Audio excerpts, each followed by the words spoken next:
খেতে বসে জরির রাগ হয়ে গেল। ভাতের থালা সরিয়ে তেঁচি গলায় বলল, মা, আমি ভাত খাবো না। দীপু বসেছিল জরির পাশে। বড় আপা যা করে তারও তাই করা চাই। সেও হাত গুটিয়ে গম্ভীর গলায় বলল, মা, আমিও ভাত খাবো না। হাসিনা কিছু বলল না। জরির দিকে তাকে রইল কিছুক্ষণ। জরি মায়ের তীক্ষ্ণ দৃষ্টি সম্পূর্ণ উপেক্ষা করে আগের মতোই তেজি গলায় বলল, রোজ রোজ একই জিনিস, ঘেন্না লাগে মা। বড় আপার দেখা দেখি দীপুও বলল, আমারও ঘেন্না লাগে, রোজ রোজ একই জিনিস। হাসিনার ভীষণ খিদা পেয়েছিল। দীপুর আব্বা কত রাতে ফিরে তার ঠিক নেই। হাসিনার খানিক ইতস্তত করে নিজের জন্য ভাত বাড়ল। দীপুর মাথায় হাত রেখে কোমল স্বরে বলল, ভাত খেয়ে ফেলো লক্ষ্মী সোনা।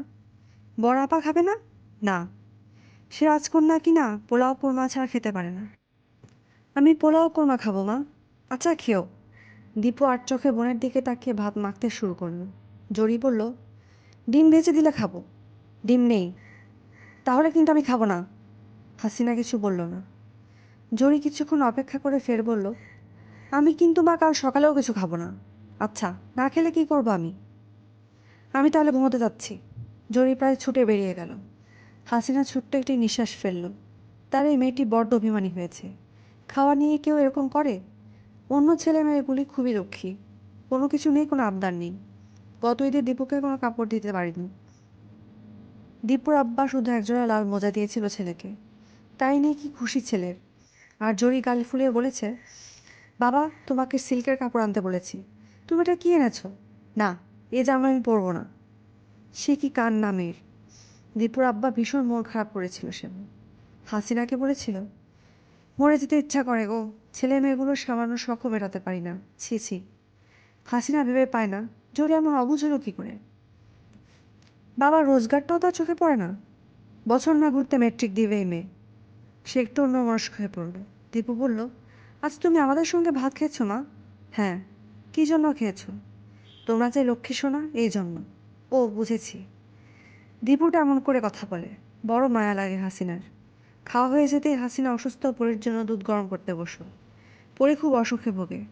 কিছুদিন আগেই মাত্র হাম থেকে উঠল, এখন আবার জ্বর। বড় একজন ডাক্তারকে না দেখালেই নয়। দীপুর বাবাকে না জানিয়ে বড়দার কাছে চিঠি লিখলে কেমন হয়। এই ভাবতে ভাবতে হাসিনা পরীর কাছে গেল। পরী মাকে দেখেই বলল, একটু ভাত খাবো মা, কাঁচামরিচ দিয়ে ঝাল করে। কাল খেও মানিক। না মা, আজ খাবো। অল্প, মাত্র 3 লোকমা। দীপু বলল, মা, পরী আপার জন্য আমি ভাত বেড়ে আনবো? না, তুমি ঘুমাও। পরীকে অনেক সাধ্য সাধনা করে দুধ খাওয়াতে হলো। হাসিনার ঘুম পাচ্ছিল। ছেলেমেয়েরা সবাই ঘুমিয়ে পড়েছে। এই অঞ্চলটায় খুব সকাল সকাল রাত বাড়ে। 9টাও বাজেনি, এর মধ্যে কেমন নীরব হয়ে গেছে চারদিক। কুলিপট্টির দিকে মাঝে মাঝে হল্লা শব্দ উঠছে। এছাড়া চারদিক ভীষণ নীরব। রাত আরও বাড়তেই গুড়গুড় শব্দে মেঘ ডাকতে লাগলো। বিজলি চমকাতে লাগলো ঘন ঘন। আজ সারাদিন খুব গুমোট গিয়েছে। ঝড়টর হবে কিনা কে জানে। ঝিঝি রাখছে। মেঘের ডাক আর ঝিঝির শব্দে দুই মিলিয়ে কেমন অদ্ভুত লাগছে। হাসিনা জেগে জেগে ঝিঝির ডাক শুনতে লাগলো। দীপুর বাবা এলো ঠিক ঝড় আসার আগে আগে। আর একটু দেরি হলে ভিজে চুপসে যেত। সে এসে ঘরে ঢুকছে অমনি ঝরঝরে বৃষ্টি, দমকা বাতাস। হাসিনা বলল, আর কিছুক্ষণ পরে এলেই গোসল সেরে আসতে পারতে। গোসল এখন সারো। তুমি ভাত চড়াও দেখি। হাসিনা অবাক হয়ে বলল, ভাত চড়াবো কি? ভাত তো রাধাই আছে। সে তো শুধু আমার জন্য। সবাই মিলে আজ খাবো। দেখো কি এনেছি। হাসিনা দেখলো বড়সড় একটি রুই মাছ দড়ি দিয়ে কান প্রসঙ্গে বাঁধা।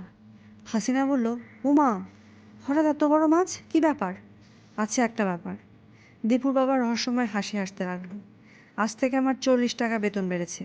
তোলো তোলো, সবাইকে ঘুম থেকে ডেকে তোলো। ওরেও জড়ি, ওর তো মা। কিছুক্ষণ পর দেখা গেল সবকটি ছেলে মেয়ে উঠোনের চারপাশে গোল হয়ে বসে আছে। অসুস্থ শরীরে পরি উঠে এসে তার বাবার গায়ে হেলান দিয়ে বসেছে। দীপু বসেছে তার বাবার কোলে। পরি বলল, আমিও কিন্তু তোমাদের সঙ্গে ভাত খাবো বাবা। আচ্ছা, খাবি। দীপু বলল, আমরা আজ 2বার করে ভাত খাবো, তাই না বাবা? হ্যাঁ। 2বার করে কেন খাও বাবা? বড় মাছ এনেছি তো, সেই জন্য। ও, বুঝেছি।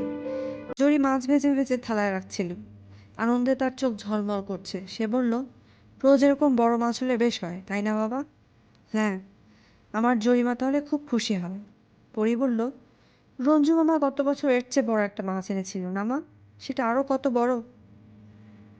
তোর বাবা একবার একটা চিতল মাছ এনেছিল, মাপ দিয়ে দেখেছি আমার চেয়েও লম্বা। দীপু চোখ কপাল তুলে বলল, তুমি ভয় পেয়েছিলে তাই না মা? হেসে উঠল সবাই। ভাত তখনও হয়নি।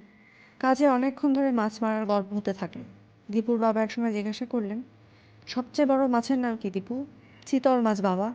জরি বলল, তুই বোকা, তিমি মাছ। রাত বাড়তেই থাকল। খাওয়া দাওয়া অনেক আগেই সারা হয়েছে, তবু ছেলেমেয়েরা বাবাকে ঘিরে বসে রয়েছে। সামান্য সব কথায় হাহা করে হেসে উঠছে। বাসন কোসন কলতলায় রাখতে গিয়ে হাসিন অবাক হয়ে দেখে মেঘ কেটে অপরূপ জ্যোৎস্না উঠেছে। বৃষ্টি ভেজা গাছপালায় ফুটফুটে জ্যোৎস্না। সে অবাক হয়ে তাকিয়ে থাকে সেদিকে। অকারণেই তার চোখে জল এসে যায়।